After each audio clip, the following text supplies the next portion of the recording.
Last 10 দিন ধরে এমন একটা দিনও বাদ যায়নি আমাদের যেদিন আমরা বিয়ে বাড়ির ইনভিটেশনে যাইনি। আজকে ছিল দীপের একটা ফ্রেন্ডের রিসেপশন, তো ওখানে আমরা সব বন্ধুবান্ধব মিলে একসাথে চলে গেছিলাম।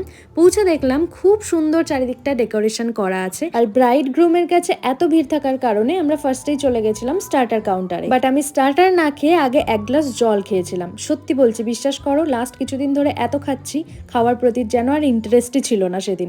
যাই হোক, তারপরে চলে গেছিলাম আমাদের এই মিষ্টি লাগছিল দুজনকেই দেখতে, বর বউয়ের সাথে দেখা করতে। তারপর ওখান থেকে প্রায় 12:30 যখন বাজে তখন ফাইনালি বসলাম খাবার খাওয়ার জন্য। খিদে একদমই ছিল না সেদিনকে। আমার যেটা সব থেকে বেশি ভালো লেগেছে না, সেটা হচ্ছে এই মেনু কার্ডটা। তোমরা একটু পজ করে দেখে নিও, পুরো থিমটা ভীষণ সুন্দর করেছে। অনেক কিছু মেনুতে ছিল ঠিকই, বাট আমি যা যা খেয়েছি সেইগুলোই তোমাদের সাথে শেয়ার করছি। আর এই প্রথমবার আমি কোনো বিয়ে বাড়িতে খাসির মাংস না নিয়ে শুধুমাত্র খাসির মাংসের মেটে নিয়ে পুরো ভাতটা খেয়েছিলাম।